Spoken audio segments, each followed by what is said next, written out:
السلام علیکم ناظرین، آپ دیکھ رہے ہیں یوٹیوب چینل جاوید شیخ آفیشیل۔ ناظرین، کیا آپ جانتے ہیں کہ حضرت نوح علیہ السلام کی کشتی میں سب سے پہلے اور آخر میں داخل ہونے والا کون سا حیوان تھا؟ ویڈیو شروع کرنے سے پہلے آپ سب سے گزارش ہے کہ ہمارے چینل جاوید شیخ آفیشیل کو سبسکرائب کریں، لائک کر لیں تاکہ ہر آنے والی نئی ویڈیو آپ تک جلد سے جلد پہنچ سکے، اور کمنٹس کریں تاکہ ہماری حوصلہ افزائی ہو سکے۔ ناظرین، طوفان نوح کا قصہ تو مشہور ہے، لیکن کیا آپ جانتے ہیں کہ حضرت نوح علیہ السلام نے جو کشتی بنائی تھی اس میں سب سے پہلے اور آخر میں کون سا حیوان یعنی جانور داخل ہوا تھا؟ اگر نہیں جانتے تو ہم اس ویڈیو میں آپ کو بتانے والے ہیں۔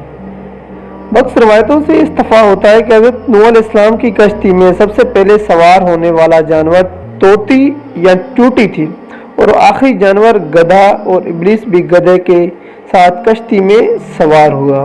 ہم اس قسم کی بخش روایات کو ان کی صنعت کے بارے میں بحث و تحقیق کیے بغیر ذکر کرتے ہیں۔ ابن عباس سے روایت ہے کہ سب سے پہلے پرندہ جو حضرت نوح علیہ السلام کی کشتی میں داخل ہوا وہ طوطی تھی، اور سب سے آخر میں سوار ہونے والا حیوان گدھا تھا، اور وہ ابلیس بھی گدھے کے دم کے ساتھ کشتی میں سوار ہوا۔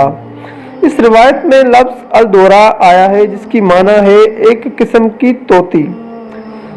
بعض معنی میں الدروا کی بجائے الدرا آیا ہے جس کی معنی چونٹی ہے۔ اس بنا پر روایت کی معنی بدل جائے گی۔ پہلا جانور جو کشتی میں سوار ہوا چونٹی تھی، اور آخری گدھا تھا۔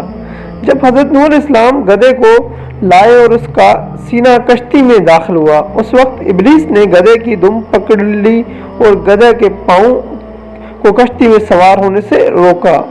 حضرت نوح علیہ السلام نے گدھے سے خطاب کر کے فرمایا، افسوس ہو تم پر، کشتی کے اندر داخل ہو جاؤ، لیکن گدھا داخل نہ ہو سکا۔ حضرت نوح علیہ السلام نے کہا، افسوس ہو تم پر، کشتی میں داخل ہو جاؤ، اگرچہ شیطان بھی تیرے ساتھ ہو۔ حضرت نوح علیہ السلام جانتا تھا کہ شیطان گدھے کے ساتھ ہے۔ جو ہی یہ جملہ حضرت نوح علیہ السلام کی زبان پر جاری ہوا، شیطان نے گدھے کو رکھا کیا اور گدھا کشتی میں سوار ہوا، اور شیطان بھی اس کے ساتھ کشتی میں سوار ہوا۔ حضرت امام صادق علیہ السلام فرماتے ہیں، جب حضرت نوح علیہ السلام حیوانوں کو کشتی میں سوار کر رہے تھے، تمام حیوان سوار ہوئے لیکن ان میں گدھا سوار نہیں تھا۔ اس وقت ابلیس گدھے کے دو پیروں کے بیچ میں تھا۔ در نتیجہ حضرت نوح علیہ السلام نے گدھے سے خطاب کر کے فرمایا، اے شیطان، سوار ہو جاؤ۔ شیطان نے اس کا کلام کو حضرت نوح علیہ السلام سے سنا اور گدھے کی دم پکڑ کر گدھے کے ہمراہ کشتی میں سوار ہو گئے۔ اس لیے کہا جاتا ہے کہ زندگی کی شروعات نوح آدم سے ہوئی، نوح بنی سے ہوئی، یعنی حضرت نوح علیہ السلام کے دور میں جو اللہ تبارک و تعالیٰ کا ان کی قوم پر عذاب آیا طوفان کی شکل میں، تو اس کے بعد جو بچے لوگ وہ صرف اور صرف وہ لوگ تھے جو حضرت نوح علیہ السلام کی کشتی میں سوار تھے، اور ان میں سے ہر ایک جنس کا مادہ اور نر تھا۔ امید ہے کہ ہماری یہ آپ کو انفارمیشن ویڈیو اچھی لگی ہوگی۔ ایسے ہی ایک نئی ویڈیو کے ساتھ ملتے ہیں، تب تک کے لیے اللہ نگہبان۔